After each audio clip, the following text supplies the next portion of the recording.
Okay. Welcome back to a lecture series of integrated circuit course with the subject code KEC 501. I am Puneet Kumar Mishra, assistant professor ECE department GLB ITM Greater Noida. Okay.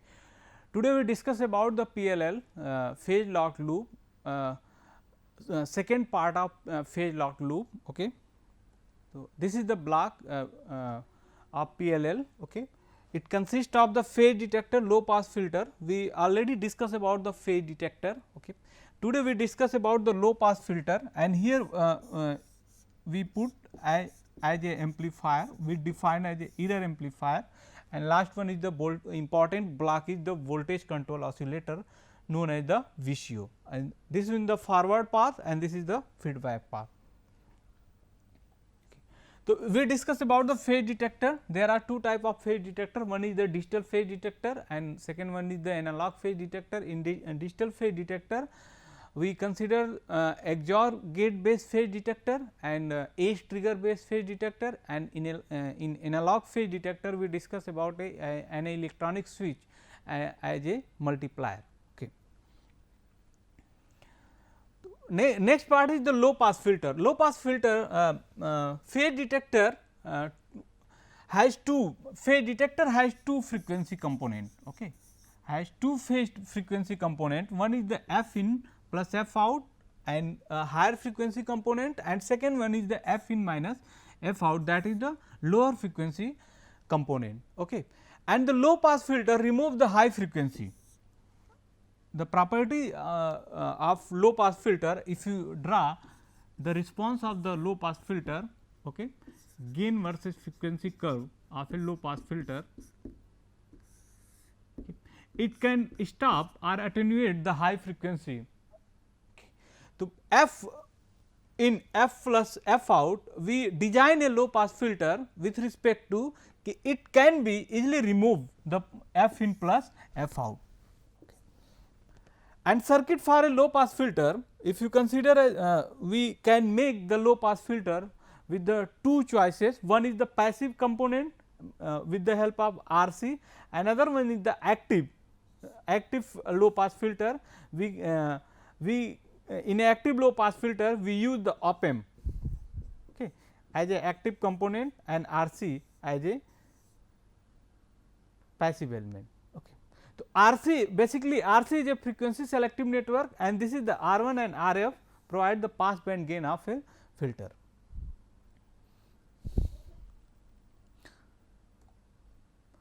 Now, next part is the amplifier. Okay.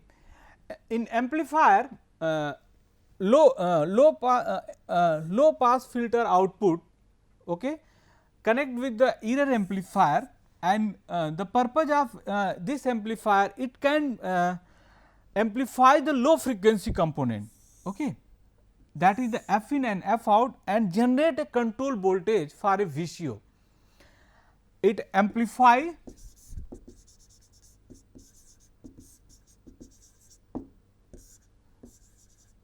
low frequency component.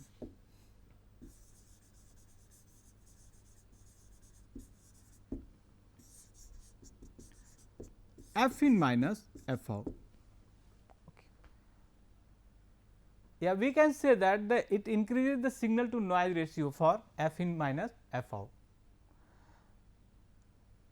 and generate a control voltage Vc, which can provide a input for voltage control oscillator. Okay. It can provide a control voltage. Output of error amplifier is a control voltage, and which one is the input of voltage control oscillator. Now, next the voltage control oscillator. The basically it is the main part of PLL. PLL working is depends upon functioning of the VCO. Okay. What is the role of VCO? VCO output shift the frequency in the direction to reduce the difference of F in minus F out. It try to maintain the F in minus F out is equal to 0, that is the F in equal to F out, and if it maintain F in equal to F out, then we can say that the phase locked condition will occur.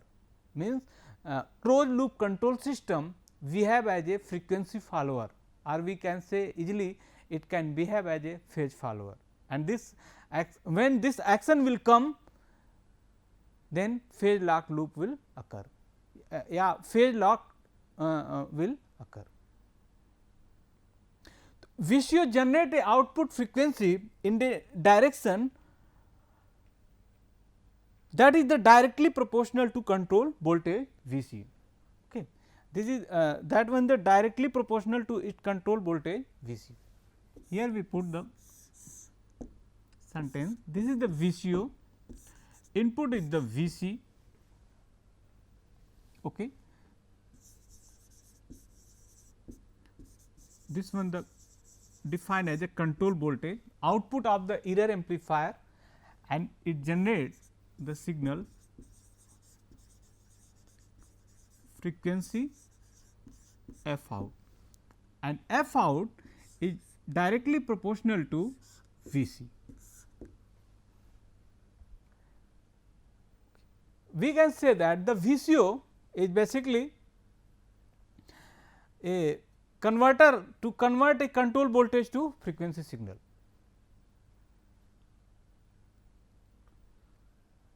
Okay.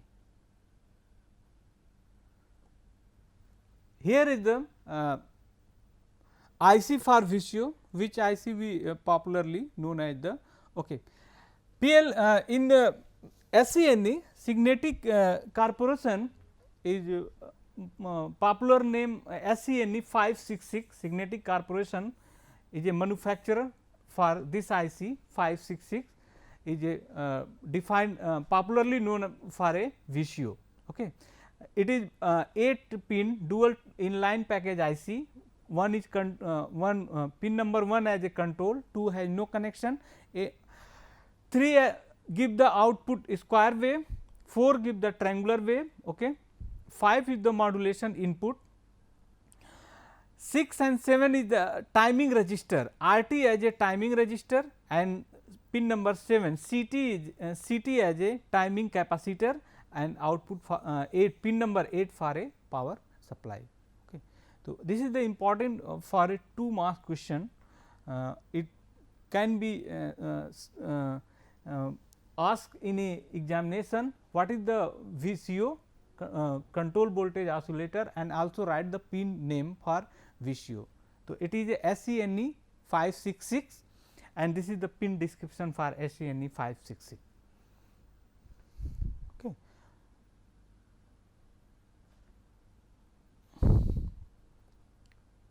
Now, next we put a block diagram from VCO. How can look VCO? It is basically a conventional block diagram. We put a conventional block diagram. This is the VC.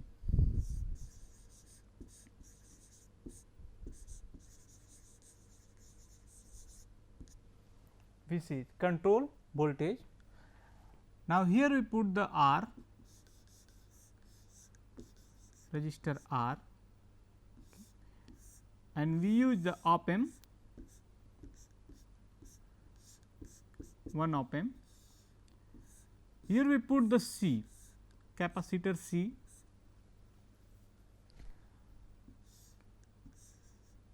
and again we use a op amp. Okay. Here we put the A resistor R, here is also a resistor R. Okay. These are the capacitor. Okay. Here is also resistor R. Okay. Is the op amp 1, op amp 2. Op amp 2 connected in a positive feedback configuration, okay, and op amp 2 is connected in a positive feedback configuration, 1 is connected in a negative feedback configuration, and output of op amp 2 will be connected to input to multiplier. This is the conventional VCO. Okay. This is the control voltage. Here is the first output we consider as the V01, and here is the V02, and it is basically a triangular wave.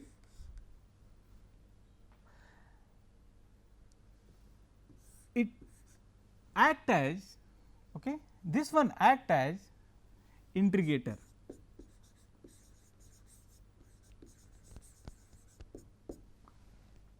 Okay. This will be act as a integrator, and this positive configuration of op amp, this will be behave as Schmitt trigger. Then now we focus the role of Schmitt trigger. It is a wave converter.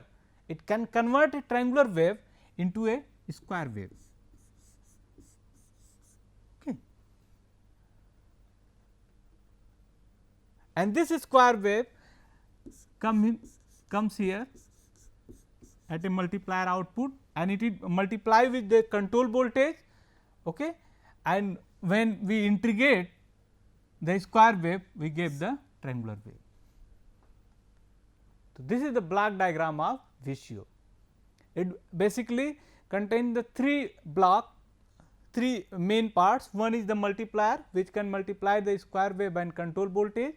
Second is integrator, which can integrate the square wave and give the triangular wave, and third one is the Schmitt trigger, which can act as a wave converter, which can convert a triangular wave into a square wave.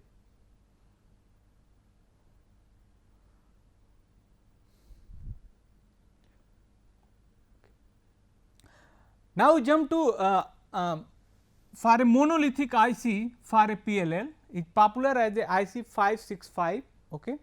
SENE 565 Signetic Corporation manufactured this IC, and initially it is based on the BJT technology. Okay. BJT technology, and basically a 14 pin dual inline package integrated circuit. Okay.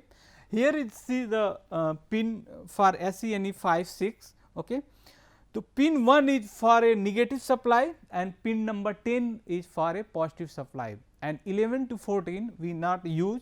So, these are defined as a no connection. NC means no connection. Okay. Pin number 2 and pin number 3 is the input of phase detector. Pin number 4 is VCO output. Pin number 5 is phase comparator VCO input. Pin number 6 and 7, pin number 6 and 7, pin number 7 is basically the output of low pass filter, and pin number 6 is the output of error amplifier. Output of error amplifier give the two output. One output is connected to input to low pass filter, and second one is second output is defined as the reference output. Here with the one confusion is here. This is the block of low pass filter. This is the phase detector, for example. So, we can put here amplifier before the low pass filter, and here is low pass filter, okay, and here we consider the VCO. This is the F in, sorry,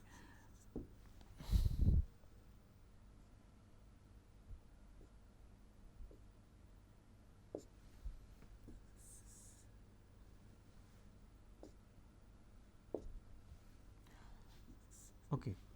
This is the F in, and this will be the, here is F out. Okay. So, here we consider the amplifier before the low pass filter. This is the low pass filter. So, amplifier can generate the two output. For example, one is connected to low pass filter and second one is as a reference output. pin number 6 is as a reference output. Okay. Now, pin number 8 and pin number 9 is external capacitor for VCO and pin number 8 is external resistor for VCO.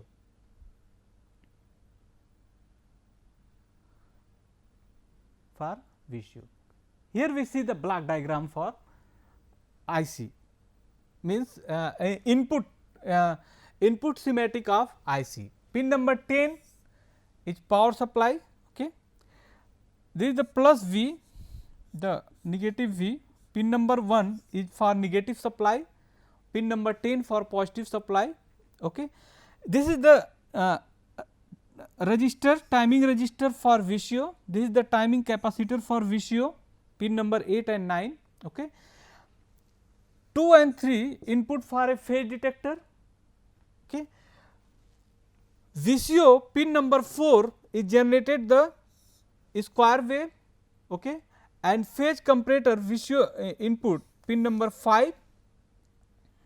Here is the demodulated output, okay, and this 3.6 kilo ohms and the capacitor C2 we have as a low pass filter, and it gives the demodulated output, means low frequency signal.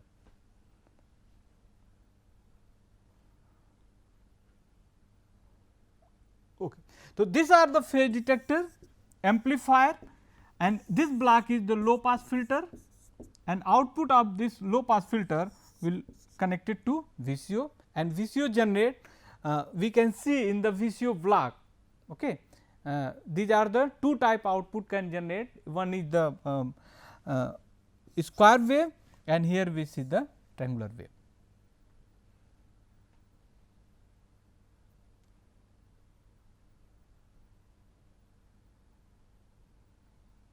Okay. Now, we consider the states of PLL, and it basically the 3 state free running state, lock range and capture range. Okay. In when we give the no input signal applied to phase detector, means f in equal to 0. If f in equal to 0, what is meaning of this? PLL is run with the f out frequency.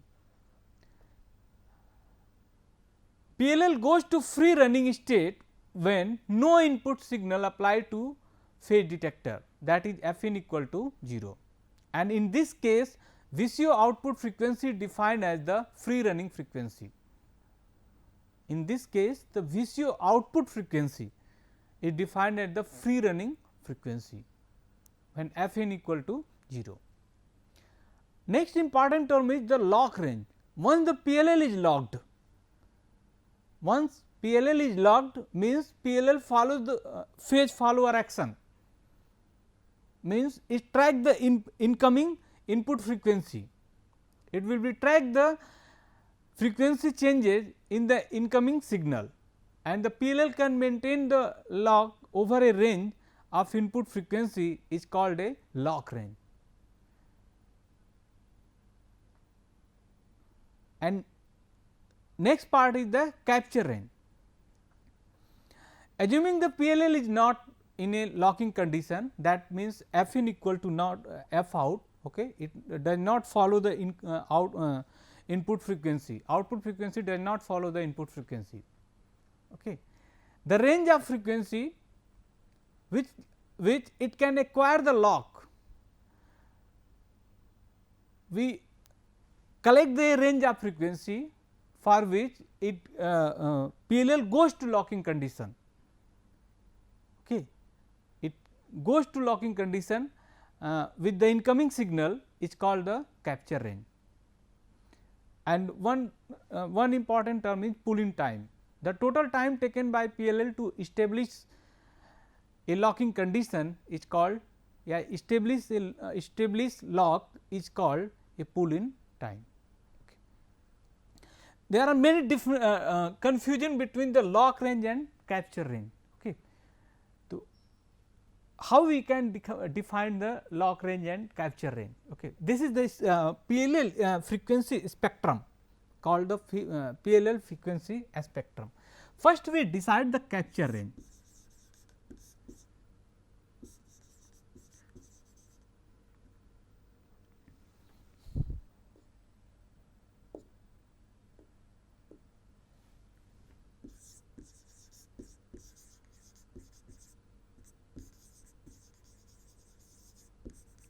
Capture range. Okay. We consider the two case. Case first,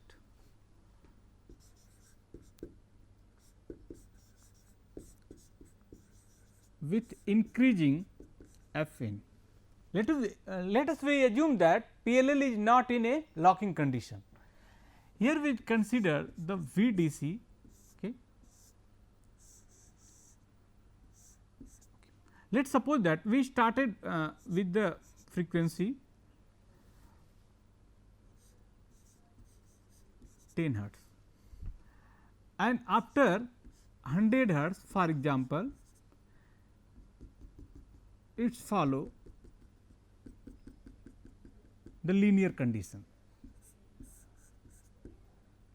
This is our f in. We increasing the f in, and we start with the frequency 10 hertz for example, and when we go up to 100 hertz, it can follow a linear output. VDC is a linear relation with the input. Assume that, and after, for example, okay, 1 kilohertz, it it does not follow the locking condition. It is the first case. Now consider the second case with the decreasing of frequency, with the decreasing of f in. With the decreasing of f in,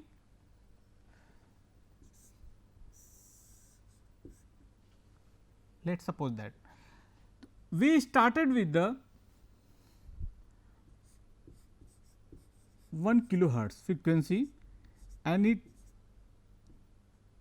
up to 500 hertz.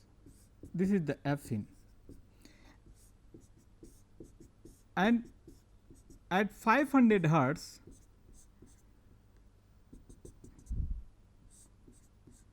it will be follow the linear relation with the f in,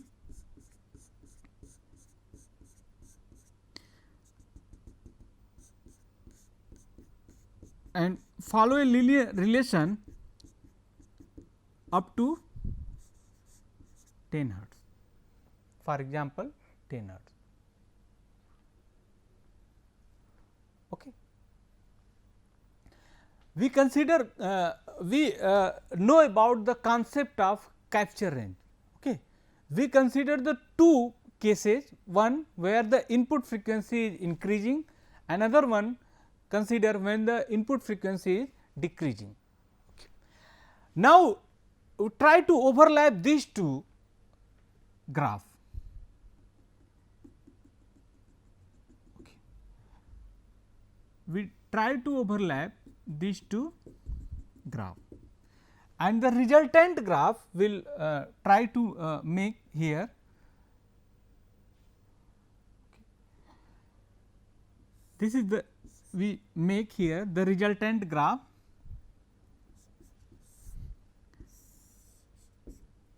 This is the VDC, okay, 10 hertz, start from 10 hertz, okay,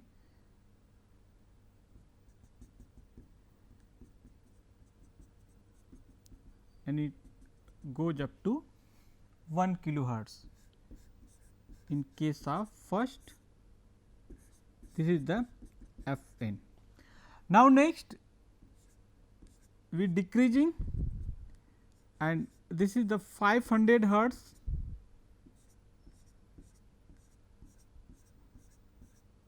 this is the 100 hertz initial, and it will be follow up to 1 kilohertz. Okay. So, we see here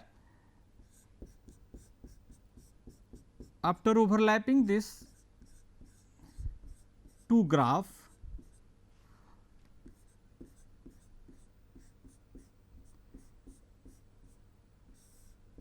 okay, this one, this is this one.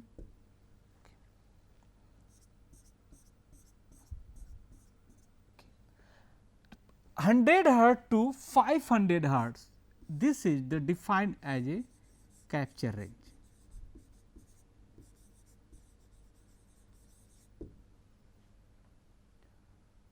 And the maximum range of frequency over PLL can maintain the locking condition, this one defined as the lock range. This is the concept of capture range and lock range. One consider the increasing of input frequency and second consider as the decreasing of input frequency, and overlap these two. Capture range is basically consider when the PLL is not in a locking condition. So, range of frequency required to maintain the locking condition is defined as the capture range. And in a locking condition, if you see the locking condition from 10 hertz to 1 kilohertz, output DC is in a linear with the input frequency.